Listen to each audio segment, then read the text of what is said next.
அனைவருக்கும் வணக்கம். இன்னைக்கு சுந்தரமூர்த்தி நாயனார் பார்ட் 2 பத்தி பார்க்க போறோம். சுந்தரமூர்த்தி நாயனார் வந்தொண்டர், தம்பிரான் தோழர், எப்போதும் அழகா இருப்பவர், சிவனுக்கு ஈக்குவலான ஒரு நாயன்மார். அவர் இங்க இந்த திருவெண்ணெய்நல்லூர்ல இருந்து பல ஸ்தலங்கள் வழியாக அவர் திருவாரூர் வருகிறார். அதுக்கு முன்னாடி பல அற்புதங்கள் அவர் பண்ணிட்டு தான் வர்றாரு. அந்த வேளை வைத்தீஸ்வரன் கோயில் போன்ற ஸ்தலங்களிலே பல அற்புதங்களை பண்ணிக்கொண்டு திருவாரூர் வந்தடைகிறார். திருவாரூரில் சிறப்பு என்னவென்றால் தியாகராஜ முகூர்த்தம் மிக சிறப்பானது. அங்க இருக்கிற சுவாமி பேர் புட்டிடம் கொண்டார், வன்மீகநாதர் அப்படின்னு வடமொழியிலே புட்டிடம் கொண்டார் என்ற தமிழிலும், தாயார் பேரு கமலாம்பிகை அப்படின்றதும், அங்க இருக்கிற திருக்குளம் மிகவும் சிறப்பு வாய்ந்தது. அது மகாலட்சுமியால் உருவாக்கப்பட்டது என்று புராணம் சொல்கிறது. ஸோ திருமாலும் மகாலட்சுமியும் தவம் செய்த இடம் திருவாரூர். இதுல ஒரு கான்ட்ரவர்சி இருக்கு. உத்தரகோசமங்கை முதலா திருவாரூர் முதலா அப்படின்னு சொல்லிட்டு ஒரு கான்ட்ரவர்சி இருக்கு. ஸோ உத்தரகோசமங்கை கோயிலுக்கெல்லாம் மூத்த கோயில், அதாவது சிதம்பரத்துக்கும் ஆதியானதுன்றாங்க. அதே மாதிரி இந்த திருவாரூர்ல திருச்சிற்றம்பலம், இப்ப பெரிய புராணம், முற்றோதுதல் போன்ற இதெல்லாம் போது மற்ற இடங்கள் எல்லாம் திருச்சிற்றம்பலம் சொல்லிதான் தொடங்குவாங்க. இங்க அந்த வழக்கம் இல்லை, திருவாரூர் அந்த வழக்கம் இல்லை. ஸோ இது பஞ்சபூத ஸ்தலங்களில் மனுஸ்தலமாக கருதப்படுகிறது. இதுலேயும் 2 இருக்கு. காஞ்சிபுரம் அம்மனால் பிரதிஷ்டை செய்யப்பட்டது. ஸோ காஞ்சிபுரம் ஏகாம்பரேஸ்வரரையும் திருவாரூர் வன்மீகநாதர், இவங்க 2 பேர்ல யார் 2மே மனுஸ்தலமாக கருதப்படுகிறது பஞ்சபூத ஸ்தலங்களில். ஸோ இது மிகவும் பழமை வாய்ந்த ஸ்தலமாகும். இங்க ஸோ இந்த கமலாலய குளம்ன்றது மகாலட்சுமியால உருவாக்கப்பட்டது. அவங்க தவத்திற்கு திருமாலும் மகாலட்சுமி தவம் செய்வதற்கு இதுவாக அவங்க பிள்ளை வரம் வேண்டி தவம் என்றதாக சொல்லப்படுகிறது. மன்மதனை பிள்ளையாக பெற்றதாக சொல்லப்படுகிறது.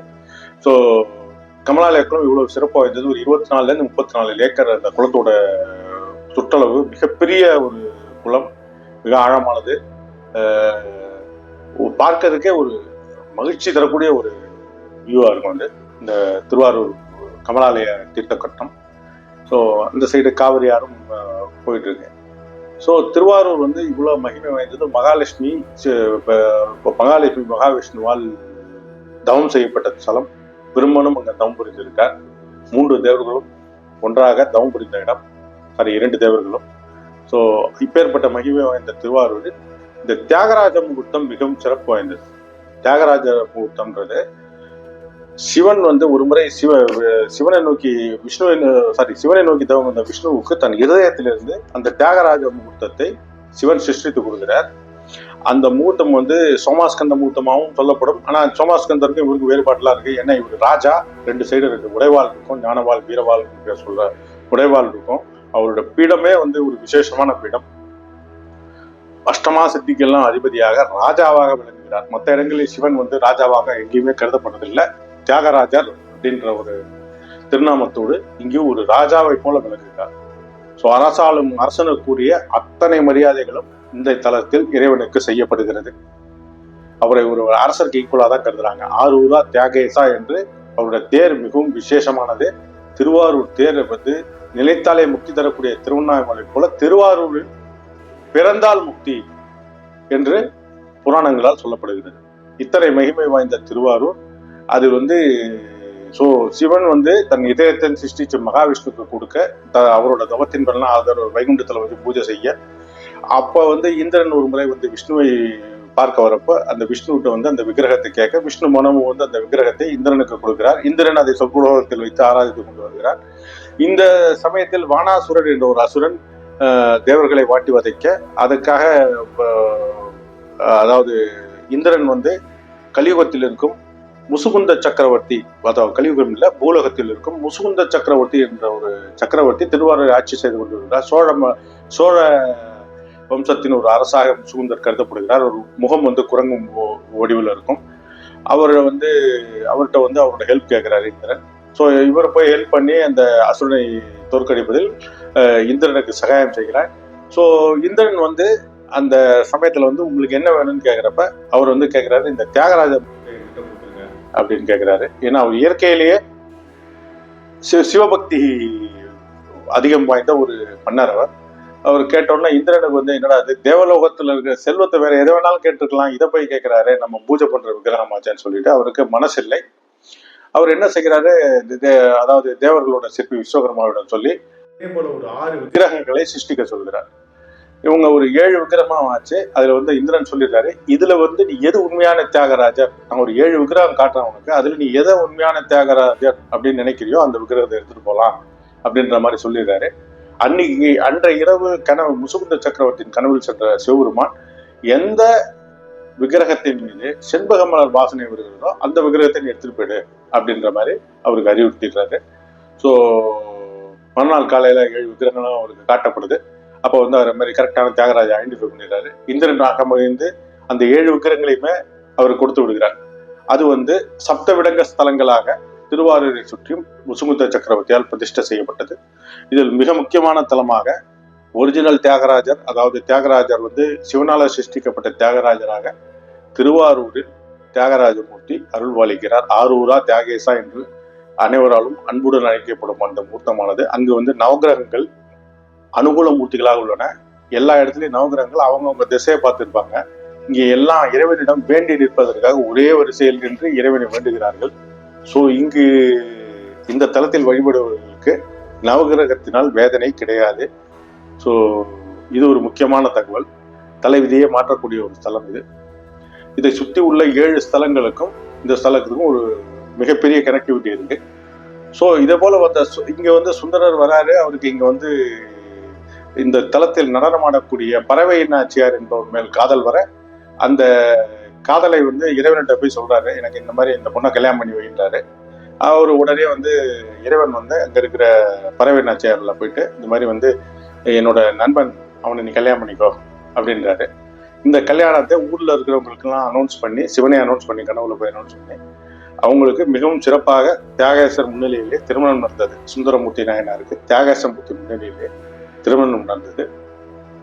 ஸோ இது போல திருமணம் நடந்த பிறகு பங்குனி உத்திர திருவிழாவிற்கு அன்னதானம் சுந்தரமூர்த்தி நாயனார் அன்னதானம் செய்வது கடமையாக கொண்டுள்ளார். அவருக்கு வந்து குண்டூர் கிழார் அப்படின்றவர் நம்ம அதாவது திருக்கோலை அப்படின்ற ஊரை சேர்ந்த குண்டூர் கிழார் என்பவர், அவருக்கு நெல் மற்றும் அனைத்து விதமான சமையலுக்குரிய மல்லிகை பொருட்களை கொடுத்து உதவுவது வழக்கம். அந்த சமயத்தில் பங்குனி உத்தரத்துக்கு அவர்கிட்ட இருந்து எந்த பொருளுமே வரவில்லை. சுந்தரமூர்த்தி நேராக சென்று போய் பார்க்குறாரு. பார்த்தா வந்து குண்டூர்கிறார் சொல்றாரு, இங்கே ஒரே பஞ்சமா இருக்குன்னு சொன்னோன்னே அவர் உடனே இறைவன் நோக்கி பாட நெல் மலை போல் வந்து குவிந்தது. அந்த நெல் மலையை வந்து எப்படி கொண்டு போறது, திருவாரூர் கொண்டு போனோம், இவர் வந்து இங்கே கொடுத்துட்டாரு, எப்படி எடுத்துன்னு போறது? ஸோ அவர் என்ன பண்றாரு, இறைவனை நோக்கி பாடி இது எனக்கு இங்க வந்தா பத்தாது, நீ அங்க கொண்டு வந்து கொடு அப்படின்னோடனே இறைவன் சரி நீ இப்போ ஊருக்கு போ, நான் எடுத்து வந்து தரேன் அப்படின்றாரு. இரவோடு இரவாக சிவபூத கிரகங்கள் அந்த நெற்களை கொண்டு வந்து திருவாரூர் வீதி முழுவதும் அந்த ஊரே நெல்லால முழுகடிக்கப்பட்டது போல் நெல் மலை போல் குவிந்து கிடக்கிறது. உடனே பறவை நாச்சியார் பார்த்துட்டு இது யாராருக்கு வேணுமோ அவங்க எடுத்துங்க அப்படின்னு சொல்லிட்டு அந்த ஊர்ல பங்குனி உத்திரம் அவ்வளவு கோலாகலமாக கொண்டாடப்பட்டது அந்த வருடம். ஸோ சிவனுக்கு நெல்லை மலையாக குவித்து கொடுத்து, சுந்தரருக்கு நெல்லை மலையாக குவித்து கொடுத்து கல்யாணமும் பண்ணி வச்சு இதே போல பற்பல அற்புதங்களை நிகழ்த்திய தலம் திருவாரூர். நவகிரக தோஷம் கிடையாது. கமலாலயம் மகாலட்சுமி தேவியால் வழிபடப்பட்டது. ஸோ இது இவ்வளவு சிறப்பு வாய்ந்த ஸ்தலத்துல அங்க வந்து ருணவு மோச்சன லிங்கம் இருக்கு, சிவ விஷ்ணு துர்கை இருக்காங்க. ஸோ நிசும்ப சோதரியா இருக்காங்க. அந்த அம்மன் வந்து 3 அம்மனுமே விசேஷம். வருஷத்துக்கு 365 நாளைக்கு 365 லிங்கம் இருக்கிறது. இன்னொரு விஷயம், முக்கியமான விஷயம் என்னவென்றால் கிரகண தோஷம், ஜாதகத்தில் கிரகண தோஷம் அப்படின்ற இருக்கிறவங்க, அதாவது சூரியன் ராகு, சந்திரன் ராகு, சூரியன் கேது, சந்திரன் கேது, இந்த கிரக சேர்க்கை உள்ளவர்கள் கிரகண தோஷத்தால் பிடிக்கப்படுகிறார்கள். அது நட்சத்திரத்தில் இருந்தாலும் அந்த மாதிரி இருக்கிறவங்க கிரகணத்தன்னைக்கு சாட்டாத கோவில்கள், கிரகண காலத்தப்ப இறைவனுக்கு இங்க அபிஷேகம் நடக்கும். தியாகராஜருக்கு இங்க கிரகணத்தப்ப ஸ்பெஷலா அபிஷேகம் நடக்கும். இவர் கோள்களுக்கு கட்டுப்பட்டவர் அல்ல என்று ப்ரூவ் பண்ணுவதற்காக நடத்தப்படும் அபிஷேகம் அது. இது போல ஒரு சில ஸ்தலங்களில் மட்டுமே நடக்கும். திருவண்ணாமலையில் உண்டு, திருக்காலத்தில் உண்டு. இது போல ஒரு சில சிவஸ்தலங்கள் மட்டுமே இந்த கிரகணத்தப்ப வந்து கோயில் திறந்து வச்சு பூஜை பண்ணுவாங்க. ஸோ அந்த பூஜையில் கலந்து கொண்டால் கிரகண தோஷத்திலிருந்து 100% விடுதலை பெற முடியும். அதற்காக தான் அந்த கிரகண தோஷத்தை நீக்கிறதுக்காக தான் அந்த கிரகண தினத்துல அந்த கோயில்ல வழிபாடே நடக்கும். ஆண்டவன் வந்து மற்ற ஸ்தலங்கள்லாம் பூட்டிடுவாங்க, பெரிய பெரிய கோயில்கள்லாம் பூட்டிடுவாங்க. இதே போல எந்த ஒரு கோயிலிலும் கிரகண நேரத்தில் திறந்து வழிபாடு செய்கிற ஸ்தலங்களுக்கு கண்டிப்பாக கிரகண தோஷத்தை நீக்கும் வலிமை உள்ளது. ஓகே, அந்த ஒரு அற்புதமும் அங்கே நடக்கும். அதை தவிர்த்து அங்கே 2 அர்ச்சனை செய்வாங்க. ஒன்று முகுந்தார்ச்சனை, இன்னொன்று முசுகுந்தார்ச்சனை அப்படின்னு சொல்லிட்டு 2 விதமான அர்ச்சனைகள் நடக்கும். அதனால் லட்சக்கணக்கில் செலவாகும், சாதாரண விஷயம் கிடையாது. ஸோ முசுகுந்தர் எப்படி தியாகராஜரை ஆராதித்தாரோ, முகுந்தன் ஆகிய மகாவிஷ்ணு எப்படி தியாகராஜரை ஆராதித்தாரோ அதுபோல ஆராதிப்பதற்காக செய்யப்படும் ஒரு அர்ச்சனை. பலவிதமான நைவேத்தியங்கள், 5 கால பூஜைக்கு அவருக்கு ராஜாக்குரிய விதமாக சாப்பாடு, குழம்பு ரசத்தோடு இறைவனுக்கு தூதுவளை கூட்டு அது இதுன்னு சொல்லிட்டு ஒரு மனிதனுக்கு எப்படி உபச்சாரம் நடக்குமோ, ஒரு அரசனுக்கு எப்படி உபச்சாரம் நடக்குமோ அதே போல அவருக்கு அங்கே உபச்சாரம் செய்யப்படுகிறது. அதே மாதிரி அவர் பூஜை காலகட்டங்களில் 2 பேர் கண்டினியூஸா அந்த சாமரம் வீசினே இருப்பாங்க. ஸோ ஒரு ராஜாக்குரிய குணங்களோடு அங்கு விளங்குகிறார். அங்கு நவகிரகங்கள் செயலிழந்து போகின்றன. 9 கிரகமும் நேரா நின்று இறைவன்கிட்ட வரம் கேட்கிற ஸ்டைல்ல இருக்காங்க. இந்த இந்திரன் கொடுத்த 7 விக்கிரகங்கள் 7 இடங்களில் பிரதிஷ்டை செய்யப்பட்டுள்ளது. அதோட ஒரு சின்ன இது மட்டும் சொல்லிக்கிறேன். அடுத்தது அந்த திருவாரூர் இன்னும் ஒரு பதிவு வரும். ஸோ ஃபர்ஸ்ட் வந்து திருவாரூர் வீதி விடங்கர் இங்கு அஜாப நடனம் என்னும் நடனம் ஆடுகிறார். அது வந்து அஜாப ஜபம் அப்படின்னு சொல்லக்கூடிய ஒரு யோகிக் பிரீத்திங். சோ ஹம் அப்படின்னு சொல்லுவாங்க. சோன்றப்ப மூச்சை உள்ள எடுத்து, ஹம்ன்றப்ப வெளில விடுற மாதிரி ஒரு பிரீத்திங் மெத்தட் இருக்கு யோகால. ஒரு அஜாப ஜபா அப்படின்னு சொல்லுவாங்க. இந்த இதுக்கு இணையா இந்த இதை திருவாரூர் ஸ்தலம் கருதப்படுகிறது. அதை பத்தி ஒரு டீட்டெயிலா அந்த பதிவு போட்டிருக்கேன், அது தனியா சொல்றேன். திருநள்ளாறு நாகவிடங்கர், நாகை சுந்தரவிடங்கர், திருக்காராயல் ஆதிவிடங்கர், திருக்குவளை அவனிவிடங்கர், திருவாய்மூர் நீலவிடங்கர், வேதாரண்யம் புவனி விடங்கர். இது போல 7 சப்த விக்கிரகங்களும் பிரதிஷ்டை செய்யப்பட்டது. இது வந்து 7 சக்கரங்களை குறிக்கிறது. ஓகே, 7 வகையான பிறப்பையும் குறிக்கிறது. எப்பேற்பட்ட இந்த சப்த விடங்க ஸ்தலங்களையும் ஒருவர் முறைப்படி தரிசனம் செய்தால் தன்னுடைய பிறவி போன ஜென்ம விதி மதி கதி, அதாவது முன் ஜென்மம், பிரசன்ட் ஜென்மம், இந்த ஜென்மம், வரப்போற ஜென்மங்களில் நம்ம செய்யவிருக்கும் பாவங்களுக்கு பரிகாரம் தேடிக்கொள்ள முடியும். இந்த சப்தவிடங்க ஸ்தலங்கள் பற்றிய டீட்டெயில் பதிவு அடுத்த பதிவுல போடுறேன். பல ஜோதிட ரகசியங்கள் அதில் வெளிவர இருக்கிறது. இந்த அட்வான்ஸா ஒரு ஸ்லைடு மட்டும் நான் காமிச்சிருக்கேன். ஸோ அதை எப்படி சக்கரங்களுக்கு மேப் பண்ண முடியும், என்னென்ன விதமான பிராணாயாமங்கள் அங்கே அந்த நடனங்களுக்காக சொல்லப்பட்டது. இந்த தியாகராஜ மூர்த்த வழிபாடுன்றது, தியாகராஜன் அப்படின்னா சூரியன் சனி. ஓகே, தியாகராஜன் அப்படின்னு சொல்லக்கூடிய ஒரு நாமம் சூரியன் சனிக்குரியது. ஸோ இது எப்படி இந்த சப்தவிடங்க ஸ்தலங்களில் வழிபாடு செய்ய வேண்டும், அதன் மூலியமாக என்னென்ன பலன்கள் நம்ம அடைய முடியும், அதற்காக அடுத்த பதிவுக்காக வெயிட் பண்ணுங்க. இது போல பல தகவல்களுக்கு நம்ம சேனல் தொடர்ந்து பாருங்க. இது இன்னும் ஒரு பதிவு, அடுத்தது இது போல பல பதிவுகள் தொடர்ந்து வர இருக்குது. சப்ஸ்கிரைப் பண்ணாம பாக்குறாங்க நிறைய பேர், கொஞ்சம் தயவு பண்ணி சப்ஸ்கிரைப் பண்ணுங்க, ஆதரவு கொடுங்க. நன்றி, வணக்கம்.